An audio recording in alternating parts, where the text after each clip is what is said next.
coming now. A lot has been said. I can give you a chance to respond and react to that. Okay, one of the things that comes out very clearly is that first there has to be the political will of your political party. If your party does not support you, if the leader of your party does not support you, that's another great hurdle to cross, yeah, as a woman. And I think you'd meet other women who made it in the elective positions, who, when their parties did not support them, the difficulties they went through. And every time you would be asked, do you really want to go against what the leader of the party is saying? So clearly, there's a threat against you. Exactly, and clearly, like she said, she was in the right party, in the right region. That's also added so much at the right time for her. But I also want to believe it also took her hard work, you know, to get it to that position. If we look at Senator Fatuma, look at the community she comes from. Today in Garissa, when they were now moving a little bit from Isiolo to Garissa, when we went and asked them, look at your executive in the county government, please have one woman. The man said, you know what, I really want to, but my elders have told me if I dare, you know, I'll be in a lot of trouble. And today, look at Garissa, the county executive, we really don't have women. And that tells you, again, it's still about going through the hurdle of stereotypical thinking of men. It's also the space that she says, it's still the men's space. Kwani wanaume wameisha, you know. But I think that then should explain to Kenyans, now moving to the point of the two-third gender principle, that when we ask for this affirmative action, we are saying give the women an opportunity. Because even that opportunity now, it's so difficult to find it. Give them an opportunity over a period of time, see their potential. Let's see what they can do. And then we can decide whether women can also make leaders or not. But if you don't even give her the opportunity to lead, then how then will you know that actually women can also lead when men are absent, if at all? Or when will you know that women can lead even when there is a man, but an incompetent man? Yeah. So that's the whole essence and principle behind the two-thirds gender principle. When everybody is asking, why do you want these affirmative seats? Why is it important? It's because we want to make the women jump past those hurdles that it's taking so long the community to understand. And it's just, affirmative action is not permanent. It's for a period of time. Until some sort of equality. At least, yeah. And we've actually been asking, give us even 2 election circles, just 2. You know, it's not so much for Kenyans. Just 2 election circles, and let's see what happens. And so far, you'll see for the regions that, like she said, she was nominated as a senator, and they saw her leadership, and that's why they've now elected her. That's a clear example of when you give a woman an opportunity, then she'll be able to show what she can do. So that's just the basic principle behind affirmative action. We actually saw a lot of, we saw women from marginalized communities, you know, prevailing over some of their male counterparts. Ijara constituency, I believe, Samburu West as well. So a lot of positive things happening in regions where, you know, previously it would have been all those women had been given first an opportunity, an affirmative action opportunity, before now people thought, affirmative action is working effectively if you look at the trend. It is in some regions, yes. Okay. Governor, let me come back to you. We can talk about last year, but we know for a fact that this fight has been on for many years. Maybe before, you know, everyone on this panel actually got into this space. I want to take you back 22 years to 1995, the 4th World Conference on Women in Beijing. And of course, women came from that conference. I don't know why Teresa is laughing as I mentioned that women came back with certain agreements that had been made on power and decision making. Can you say that the nation felt an impact because of that particular conference? Can you say maybe that the reason why you are there today is because of some of the things that were discussed there? I don't know if it had any impact on you.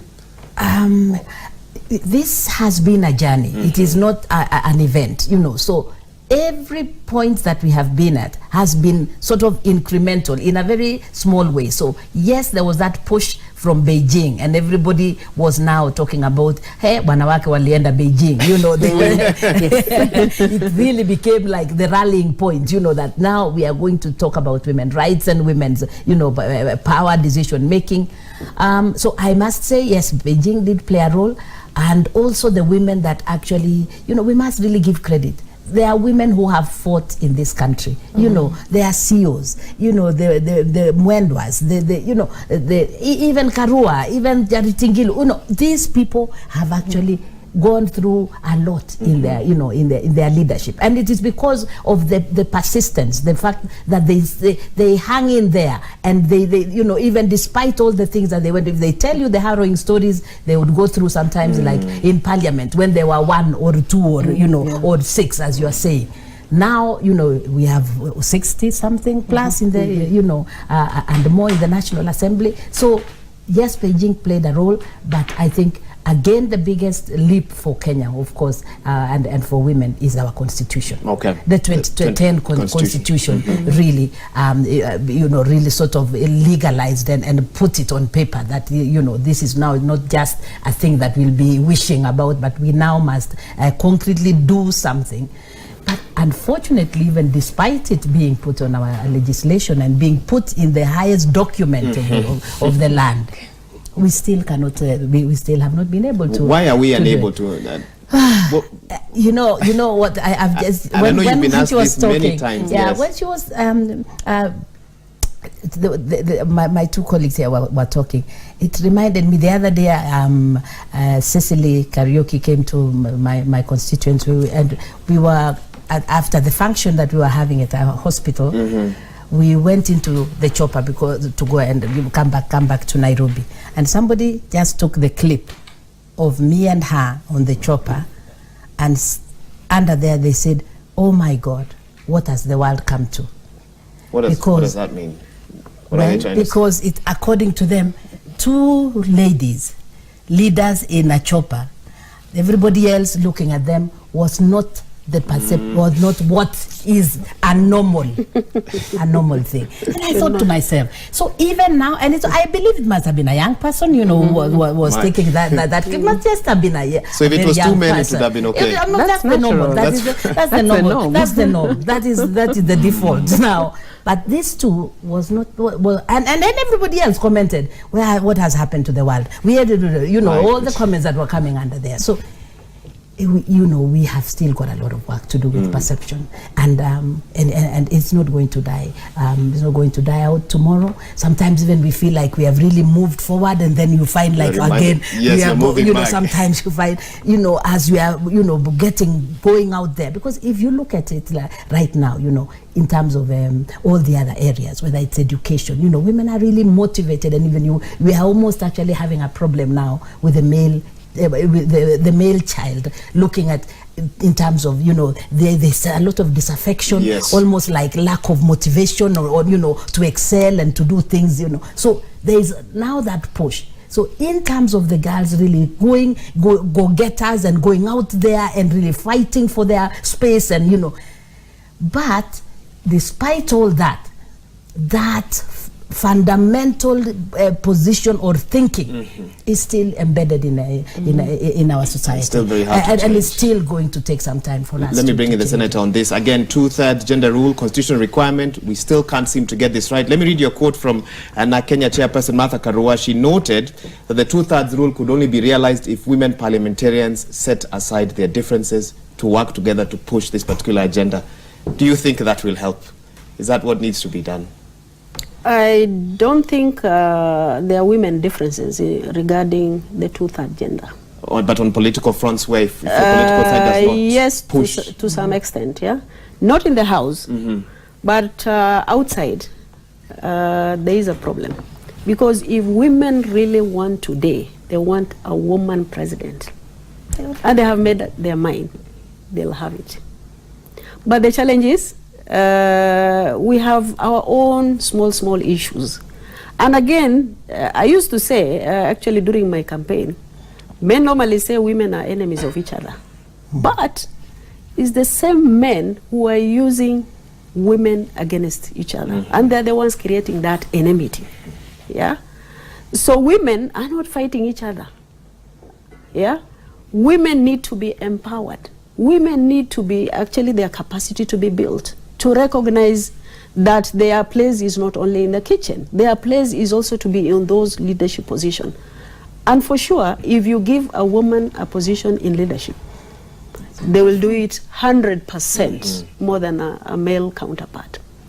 So my position is, we have done so much at the national level, but I still feel saddened, the women at the grassroots level. they're still zero.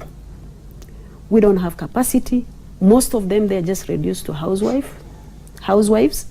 They have a lot of poverty in those areas, because at the end of the day, if you are told by a male counterpart, I'll give you 1,000, why can't you fight Fatuma? Of course, I'll go for the 1,000 Kenya shillings for that day, so that my family will have something on the table. And you saw this during the campaign. Of course, yes. It's all over. To fight you. Yeah, they're there. They're there, even right now. Even after. Exactly, even afterwards.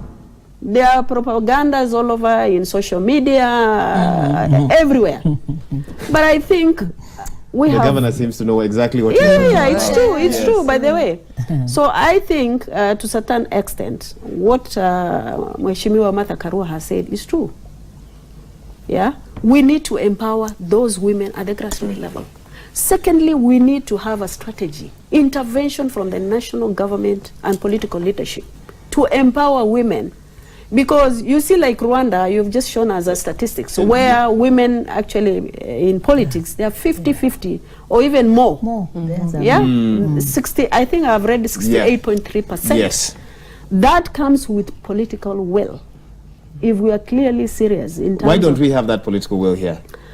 Of course, there are so many interests, as Governor has said. There are so many interests. The clan issues, you know, the coalition issues, you know, all that work against that particular initiative.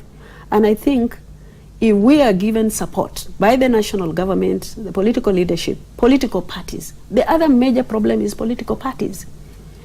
Can political parties come up with a strategy to increase the number of women in those leadership positions? Then we can be able to be done with those issues that have been raised. Okay. But I think for the 2/3 gender rule, I was last time in Parliament, it was not the issue of women. Men were actually not ready to support that particular bill. Because when it came to voting, a colleague can say, let me go to the toilet, and they sneak out. And the voting is coming up in the next 2 minutes. They end up sneaking one by one. They do this very intentionally. Intentionally. And I'm actually going off script. Can't the women leaders who will be celebrating the International Women's Day not write some sort of document and present it to the executive and say that, you know, we know you've supported us, etc., but we need you to look at this? I want to pose this. I really want to make a comment because on this one, if you don't mind, Wahig, because I was in Parliament, I was the Deputy Speaker, and I saw what we went through to try and get the 2/3, including taking even the male colleagues for dinner, giving them all the sensitization possible, and so that you know that they are, you know, they are. I may use the word, but you know, they are not sincere. Dishonest, if you can say. Especially when they were doing the presentations, when they were supporting the bill, everybody was for it. Oh, the women are the ones who put me in this position. We must support the women of Kenya, and until the vote. And then they did just what she has said. Disappeared. Everybody, for one reason or another, on the day of voting, they are not there. So it is, it's one thing that, and on that one, there is no party position. They now become one, and it is now the male MPs versus the female MPs. So these, of course, I must say we have some champions. There are some very serious male members of Parliament who are really not only gender sensitive, but they actually are can drive the gender, the women agenda, not even the gender agenda, but the women agenda in Parliament. Very serious legislators, but they are very few. It's a very small number. So when they look at the minority, when they look at their numbers, and so for me,